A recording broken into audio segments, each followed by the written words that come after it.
Hello, good morning everyone. So today we will discuss our next cell division, that is mitosis. Mitosis का मतलब बच्चा होता है thread state. This mitosis is observed by Sturzberger in the plant cell and by Fleming in the animal cell. And the term mitosis is given by Fleming. This type of cell division it takes place in the somatic cell. देखिए मैंने आपसे पहली video में भी कहा आपकी body के अंदर दो तरह के सेल होते हैं. एक आपकी बॉडी में होते हैं जो कि बनाते हैं गैमेट फॉर्म करते हैं, गैमेट फॉर्मिंग होते हैं. ये आपके गैमेट फॉर्मिंग सेल जो होते हैं इन्हीं को हम कहते हैं गैमेटिक सेल या जर्म सेल कह सकते हैं. ओके. एंड गैमेटिक सेल या जर्म सेल जो होते हैं ये हमेशा हैप्लॉइड नेचर के होंगे. मींस यहाँ पर क्रोमोसोम पेयर में प्रेजेंट नहीं होते हैं. ओके. सो इसके अलावा आपकी बॉडी में जो गैमेटिक सेल है या जर्म सेल है वो आपको कहाँ पर मिलेंगे? वो आपके रिप्रोडक्टिव ऑर्गन यानी कि मेल टेस्टिस के जो जर्माइनल एपिथेलियल है वहां पर मिलते हैं सेमिनिफरस ट्यूब में, और फीमेल में भी लाइकवाइज आपका जर्माइनल एपिथेलियल जो है ओवरी की वहां पर आपको ये गैमेटिक या जर्म सेल मिलेंगे. Rest all the cell which is present in your body, इनको छोड़कर रिप्रोडक्टिव ऑर्गन को छोड़कर आपकी बॉडी में कहीं पर भी कोई सेल है वो आपके क्या है? सोमैटिक सेल है. और सोमैटिक सेल का करेक्टर होता है कि ये आपके कैसे होते हैं? देखिए हमारी बॉडी में ये डिप्लॉइड है, अदरवाइज कई ऑर्गेनिजम्स जो होते हैं हैप्लॉइड जो होते हैं उनके केस में हैप्लॉइड भी मिलेंगे. ठीक है. बट हमारे केस में क्या है? हमारे केस में डिप्लॉइड है, क्योंकि हमारे केस में डिप्लॉइड का मतलब होता है यहाँ क्रोमोसोम आपके पेयर में या सेट में प्रेजेंट हो. ओके. सो हमारे केस में डिप्लॉइड सोमैटिक सेल है. Now in germinal cells as multiplication phase, हम यहाँ पर अगर देखें जर्माइनल सेल के अंदर, तो जर्माइनल सेल के अंदर भी माइटोसिस होता है. अभी हम कह रहे हैं आपके जर्माइनल सेल के अंदर भी माइटोसिस होता है, लेकिन कहाँ पर? सिर्फ उसके मल्टीप्लीकेटिव स्टेज पर, यानी जब जर्माइनल डिवाइड होके न्यू जर्माइनल सेल बना रहा है. लेकिन जब ये जर्माइनल आपके गैमेट्स बनाते हैं, जब ये मल्टीप्लाई होकर आपके जर्माइनल ही बनाएंगे तो उस केस में आपका माइटोसिस होगा. बट जब ये गैमेट्स बनाएंगे तो गैमेट्स बनाने में आपका जो डिवीजन होता है दैट इज मियोसिस. सो बच्चा हम यहाँ पर बात करें माइटोसिस आपके सोमैटिक सेल में, यानी आपका कहीं इंजरी हो जाती है वो हीलिंग हो रही है, आपकी बॉडी की ग्रोथ हो रही है, हर जगह पर आपके क्या है? सोमैटिक सेल है. और हर जगह पर आपका डिवीजन कैसा होगा? माइटोसिस. सिर्फ एक जगह छोड़कर जैसे हमने कहा गैमेटिक या जर्माइनल सेल, लेकिन वहां पर भी हम कहें मल्टीप्लिकेटिव फेज जो होता है जर्माइनल सेल का, जहां पर न्यू जर्माइनल सेल बनते हैं वहां पर भी आपको माइटोसिस दिखेगी. लेकिन जब वो जर्माइनल सेल गैमेट बनाएंगे तो उस केस में आपको मियोसिस यानी रिडक्शनल डिवीजन होता है. ठीक है. माइटोसिस को हम इक्वेशनल डिवीजन भी कहते हैं, क्योंकि यहाँ पर जो डॉटर सेल्स बनती हैं उनके अंदर सेम क्रोमोसोम नंबर होता है एज दैट ऑफ पेरेंट. मान लीजिए अगर पेरेंट के अंदर आपके 4 पेयर क्रोमोसोम है, तो इस पेरेंट से आपकी जो 2 डॉटर सेल बनेगी उनके अंदर भी क्या होंगे? 4 पेयर होंगे. और मैंने आपसे कहा ये 4 आपके कैसे हैं? तो ये 4 आपके इक्वली इस तरह से डिस्ट्रीब्यूट हुए कि कोई भी सेल जब डिवाइड होने वाला होता है डिवीजन से जस्ट पहले एस फेज के अंदर, सिंथेसिस फेज के अंदर उसके डीएनए का क्या होता है? रेप्लिकेशन होता है. Okay. Now coming to the division, अगर हम यहाँ पर देखें स्टेप्स को, सो इस डिवीजन में आपके जो स्टेप होते हैं सबसे पहला होता है कैरियोकाइनेसिस का स्टेप. कैरियो का मतलब होता है nucleus, kinesis stand for division. तो सबसे पहले न्यूक्लियस डिवाइड होगा. फिर सेकेंड स्टेप होता है cytokinesis. Cyto means cytoplasm, kinesis stand for division. तो सबसे पहले जब भी माइटोसिस से आपका एक सेल 2 डॉटर सेल फॉर्म करता है, सो यहाँ पर पहले उसका न्यूक्लियस डिवाइड होता है, फिर उसका साइटोप्लाज्म डिवाइड होता है. न्यूक्लियस डिवीजन के अंदर यहाँ पर डिफरेंट फेजेस होते हैं, like prophase, metaphase, anaphase, telophase in the same sequence. पहले प्रोफेज, फिर मेटाफेज, फिर एनाफेज, फिर टीलोफेज होगा. और टीलोफेज के बाद आपका क्या होगा? साइटोकाइनेसिस. एंड अल्टीमेटली जो पेरेंट सेल है वो आपका 2 नए डॉटर सेल में डिवाइड हो जाएगा. ओके. नाउ सी, यहाँ पर अगर हम देखें सेल को, तो सेल के केस में यहाँ पर यहाँ पर इंटरफेज में, इंटरफेज आपका क्या होता है, रेस्टिंग फेज होता है। मान लीजिए रेस्टिंग फेज में क्रोमोसोम नंबर, हम कह रहे हैं ऑर्गेनिज्म डिप्लॉयड है, ह्यूमन का एग्जांपल ले लेते, डिप्लॉयड है यानी कि 23 पेयर ऑफ क्रोमोसोम है।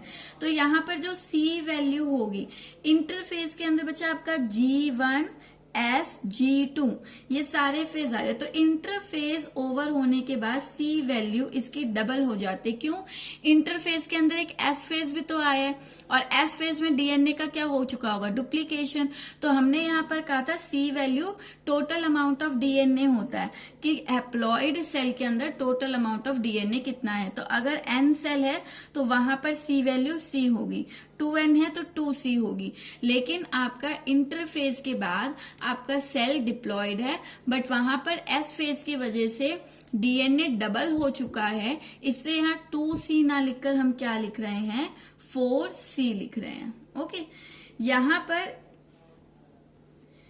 यहाँ पर देखिए जब ये डॉटर सेल आपकी फॉर्म हुई तो डॉटर सेल के अंदर क्रोमोसोम नंबर, यहाँ पर पेरेंट भी डिप्लॉयड था, डॉटर सेल भी क्या है, डिप्लॉयड है।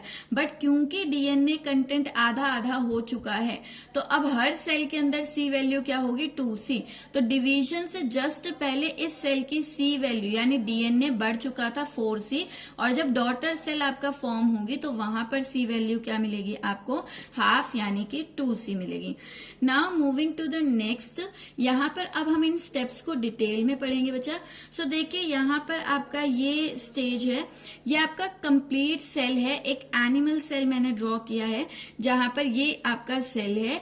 देन सेंटर में आपका न्यूक्लियस होता है, न्यूक्लियस में आपका न्यूक्लियर मेम्ब्रेन होगी, अंदर क्रोमेटिन फाइबर्स होंगे, फाइबर थ्रेड लाइक स्ट्रक्चर होंगे। इसके अलावा यहाँ पर आपका न्यूक्लियोलस मिलता है, न्यूक्लियोप्लाज्म मिलता है और मेम्ब्रेन डिसकॉन्टिन्यूअस है तो यहाँ पर न्यूक्लियर पोर होगा। इसके अलावा एनिमल सेल के अंदर हमने कहा था सेल डिवीजन में हेल्प करता है सेंट्रियोल। तो सेंट्रियोल मोस्टली आपका 1 होता है बट आपका 2 या 3 भी मिल सकते हैं। तो यहाँ पर मैं 1 आपका क्या ले रही हूँ, सेंट्रियोल, जो कि 2 आपके सेंट्रोसोम यानी रॉड लाइक स्ट्रक्चर से बना है which is enveloped by a protein sheet. Centriole के अंदर फटाफट रिकॉल करते हैं, सेंट्रियोल के अंदर आपका माइक्रोट्यूब्यूल्स का अरेंजमेंट क्या होता है। सो यहाँ पर आपका अरेंजमेंट जो है वो 9+0 का होगा। ओके, नाउ सी, ये सेल आपका जब डिवाइड होने वाला होता है सबसे पहला फेज आता है आपका प्रोफेज। प्रोफेज में बच्चा आपके 2 में डिवाइड होता है, अर्ली प्रोफेज और लेट प्रोफेज। यहाँ पर हम बात करेंगे मेन चीजें क्या हो रही है। तो यहाँ पर अर्ली प्रोफेज के अंदर आपका क्या हुआ, देखिए nuclear membrane, endoplasmic membrane, Golgi body की मेम्ब्रेन, यानी कि इस सेल के अंदर जितनी भी मेम्ब्रेन है, चाहे वो न्यूक्लियर मेम्ब्रेन हो चाहे मेम्ब्रेन आपका ऑर्गेनेलीज के अराउंड हो, वो सारी ही धीरे धीरे क्या होती, dissociate. So I have shown here, देखो न्यूक्लियर मेम्ब्रेन मैंने इस तरह से छोटी छोटी टूटती हुई दिखाई है। तो ये न्यूक्लियर मेम्ब्रेन क्या हो गई, डिसोसिएट। इसके अलावा आपके जितने भी मेम्ब्रेन बाउंड ऑर्गेनेली होंगी उनकी मेम्ब्रेन भी क्या हो जाएगी, डिसोसिएट।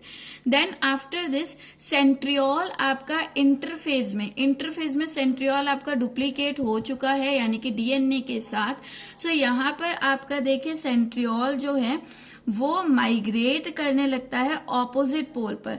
सो ये 2 सेंट्रियोल है और ये सेंट्रियोल धीरे धीरे आपका माइग्रेट कहाँ पर कर रहा है, ये ऑपोजिट पोल पर कर रहा है। सो एक सेंट्रियोल यहाँ है और जो डुप्लीकेट हुआ उसके स्टेज में दिखा रही है धीरे धीरे माइग्रेट करता हुआ इस ऑपोजिट पोल पर आएगा। एंड यहाँ पर क्रोमेटिन फाइबर कंडेंस होने लगते हैं। ये chromatin fibre thread like structure थे, थ्रेड लाइक स्ट्रक्चर धीरे धीरे सिकुड़ते हैं, कंडेंस होते हैं and they become thick and that thick structure is called chromosome. तो क्रोमेटिन फाइबर कंडेंस होकर यहाँ पर क्या बनाना शुरू करते हैं, क्रोमोसोम फॉर्म करना शुरू करते हैं। Now see this is the structure of late prophase. Late prophase में देखिए आप क्लियरली देख सकते हैं कि यहाँ पर 2 एस्टर फॉर्म हो गए हैं। अगर दोनों एंड पर एस्टर फॉर्म हो जाए उसे हम एम्फी एस्ट्रल कंडीशन कहते हैं। Now what is this aster? Aster आपका होता है जो आपका सेंट्रियोल था उस सेंट्रियोल के साथ आपके कुछ प्रोटीन फाइबर्स जो हैं वो आपके फॉर्म होने लगते हैं, उसी को हम एस्टर कहते हैं। और इस स्ट्रक्चर से सेंट्रियोल प्लस प्रोटीन फाइबर, इसी स्ट्रक्चर से आपका स्पिंडल फाइबर्स की फॉर्मेशन होती है। These spindle fiber are also protein fibers and these fiber get attach to chromosome, और ये फाइबर आपके क्या होते हैं, क्रोमोसोम पर अटैच होने लगते हैं। तो ये देखिए एस्टर का मीन मैंने यहाँ पर बताया सेंट्रियोल प्लस एस्टर रे। एस्टर रे आपकी प्रोटीन की छोटी छोटी ट्यूब्स रे अराइज होने लगती है, तो सेंट्रियोल प्लस एस्टर रे को ही हम एस्टर कहते हैं। और इस एस्टर स्ट्रक्चर से ही आपका क्या होते हैं, फाइबर्स बनने शुरू होते हैं, जिन्हें हम स्पिंडल फाइबर कहते हैं। Now after late prophase the next stage comes, prophase के बाद आता है मेटाफेज। मेटाफेज में देखिए बच्चे यहाँ पर क्या यूनिक दिख रहा है, यहाँ पर जो क्रोमोसोम्स थे, क्रोमेटिन फाइबर कंडेंस होकर थिक होकर क्रोमोसोम में कन्वर्ट हो गए और वो रैंडमली पूरे सेल में डिस्ट्रीब्यूट हो गए हैं, क्योंकि अब इनके अराउंड कोई न्यूक्लियर मेम्ब्रेन नहीं है। सो आप ये पॉइंट भी यहाँ पर ऐड कर सकते हैं कि न्यूक्लियर मेम्ब्रेन जो है वो कंप्लीटली आपकी क्या हो गई है, डिसोसिएट हो चुकी है। अब मेटाफेज में देखिए आपका क्या है, मेटाफेज में ये जो क्रोमोसोम है they align themselves in the equatorial plate. ये किसी भी आपका सेल का जो सेंटर है ये कहलाता है इक्वेटर, जैसे अर्थ का इक्वेटर है। तो यहाँ पर जो सारे क्रोमोसोम है वो क्या होते हैं, इक्वेटोरियल प्लेट पर, इस इक्वेटर पर अरेंज हो जाते हैं। तो इस तरह से यहाँ पर ये आपके क्रोमोसोम्स जो हैं वो क्या हो गए, इक्वेटोरियल प्लेट पर इस तरह से अलाइन हो गए हैं, अरेंज हो गए हैं। Chromosome spindle fibers are attach to the kinetochore. और यहाँ पर अगर मैं एक क्रोमोसोम को देखूं तो हमने सेल चैप्टर में किया था कि ये जो क्रोमोसोम की आर्म्स होती है इनके अराउंड ये प्राइमरी कॉन्स्ट्रिक्शन आपका बीच में कहलाता है, दिस इज योर सेंट्रोमियर। और इस सेंट्रोमियर के अराउंड एक प्रोटीन की लेयर है, वो प्रोटीन आपका कहलाता है kinetochore. So this is your centromere, this is centromere and this is your kinetochore. So यहाँ पर ये जो स्पिंडल फाइबर्स हैं ये क्रोमोसोम के काइनेटोकोर से इस तरह से, काइनेटोकोर से क्या होते हैं, अरेंज होना शुरू होते हैं। ठीक है, इस तरह से काइनेटोकोर से अरेंज होंगे। सो यहाँ पर क्रोमोसोम स्पिंडल फाइबर अटैच हो जाते हैं काइनेटोकोर से, और सारे के सारे क्रोमोसोम देखो जब ये फाइबर इस पर अटैच होते हैं ना तो यहाँ पर फोर्स लगता है, ऊपर नीचे इन्हें खींचा जाता है, और जब आपका पुश और पुल फोर्स लगता है उसकी वजह से क्रोमोसोम को एक इक्वेटर पर अलाइन कर लिया जाता है। Now the next phase here is your anaphase. Anaphase में क्या होता है, एनाफेज में जो आपके क्रोमोसोम सेंटर पर अटैच हुए थे और इनके काइनेटोकोर पर स्पिंडल फाइबर अटैच हुए हैं, ये स्पिंडल फाइबर इस क्रोमोसोम को खींचेगा, पुल करेगा। जब ये पुल करेगा तो ये क्रोमोसोम इस तरह से, जब यहाँ पर इसे पुल किया जाएगा तो ये बीच से क्या हो जाएगा, स्प्लिट हो जाएगा। सो यहाँ पर एनाफेज में देखिए जो सेंट्रोमियर होता है, सेंट्रोमियर होता है दिस इज योर क्रोमोसोम, और प्राइमरी कॉन्स्ट्रिक्शन जो थी इसमें ये आपका सेंट्रोमियर था। तो सेंट्रोमियर आपका स्प्लिट हो जाता है like this and moves towards opposite pole, और फिर ये सेंट्रोमियर ऊपर की तरफ और नीचे की तरफ मूव होता है। तो यहाँ देखिए जब सेंट्रोमियर ऊपर की तरफ जाएगा तो इस तरह से आपके क्रोमोसोम अरेंज होंगे कि सेंट्रोमियर तो आपको फेस कर रहा है एस्टर की तरफ, और जो सिस्टर आर्म्स होती है क्रोमोसोम की, सिस्टर आर्म नहीं आर्म्स होती है, तो ये जो आर्म्स होती है क्रोमोसोम की ये फेस करेगी इनवर्ड की तरफ, सेंट्रोमियर आउटवर्ड की तरफ, और arms of chromosome it face towards inward. Okay, now force responsible for movement of chromosome from equatorial plate to pole।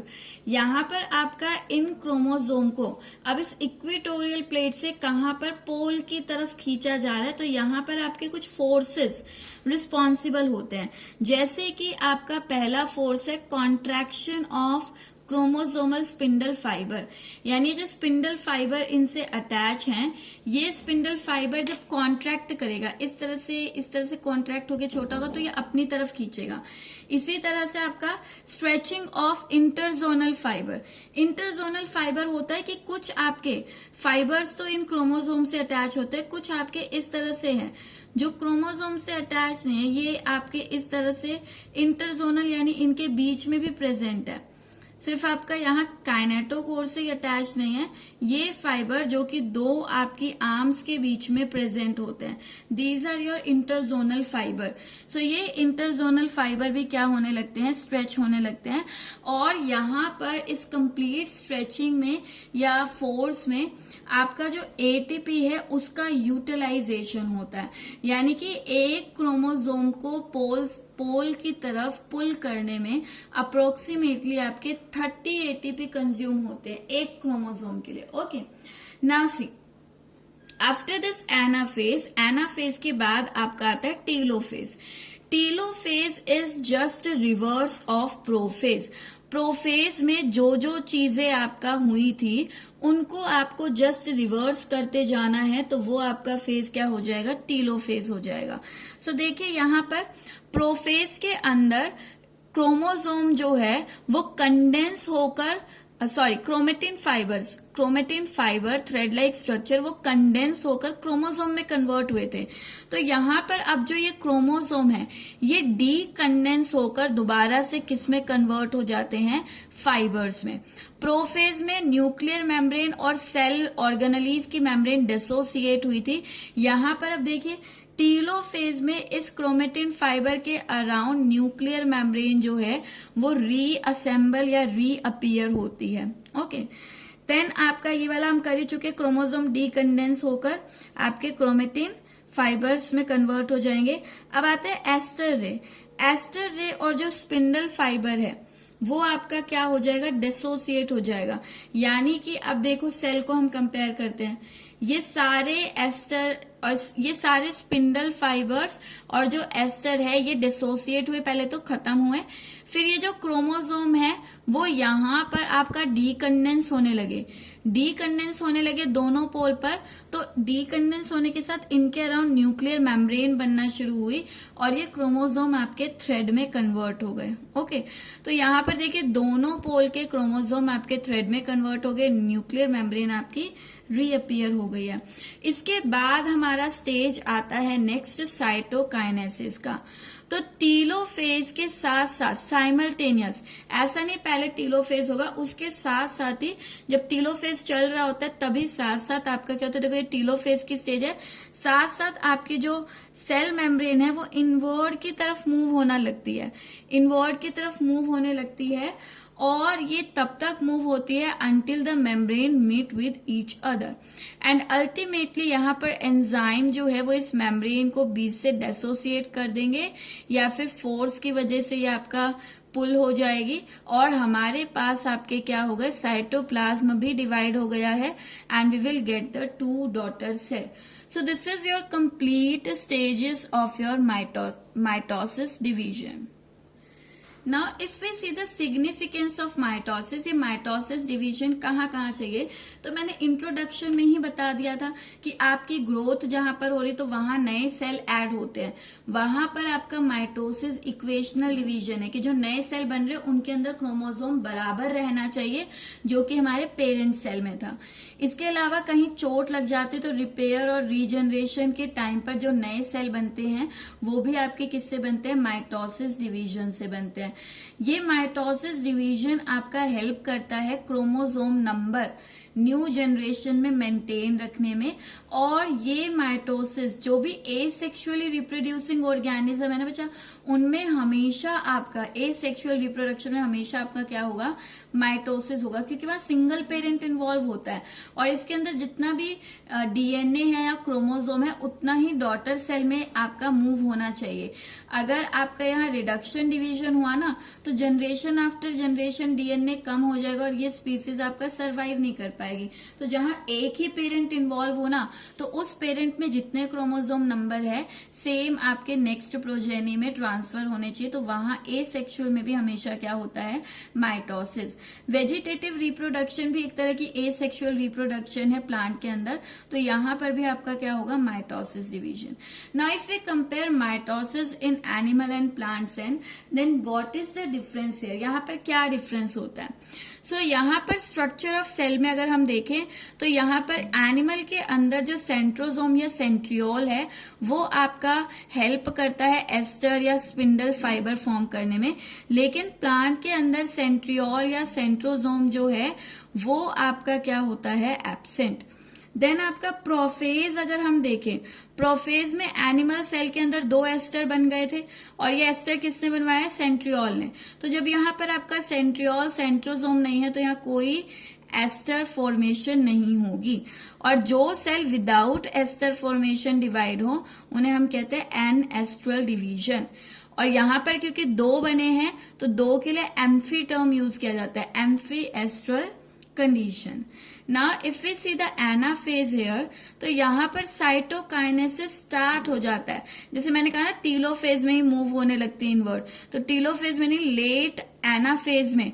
Anaphase भी 2 होते हैं, अर्ली एंड लेट, उतना आपको करना नहीं। तो लेट के अंदर ही सेल मेम्ब्रेन अंदर मूव होना शुरू हो जाते हैं, उसके बाद टीलोफेज आता है। तो टीलोफेज में आपका साइटोकाइनेसिस जो है वो कंटिन्यू चल रहा होता है, और फिर टीलोफेज ओवर होते होते साइटोकाइनेसिस भी आपका ओवर हो जाता है।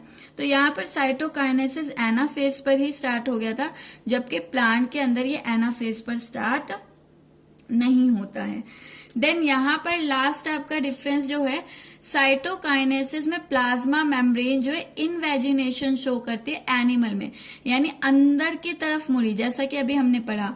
लेकिन प्लांट के अंदर यहाँ पर सेल प्लेट बनती है, प्लांट के अंदर भी हम पढ़ चुके हैं सेल चैप्टर में, बीच में सेल प्लेट बनती है by the fragment of GB and ER, और ये सेल प्लेट बाहर की तरफ, यानी ये आपका आउटवर्ड की तरफ, ये इनवर्ड मूव करी, जबकि यहाँ सेल प्लेट जो कि गोल्जी बॉडी और आपका ईआर के फ्रेगमेंट्स ने बनाई, जिन्हें हम फ्रेगमोब्लास्ट कहते हैं, वो आउटवर्ड की तरफ मूव होती है ड्यूरिंग माइटोसिस।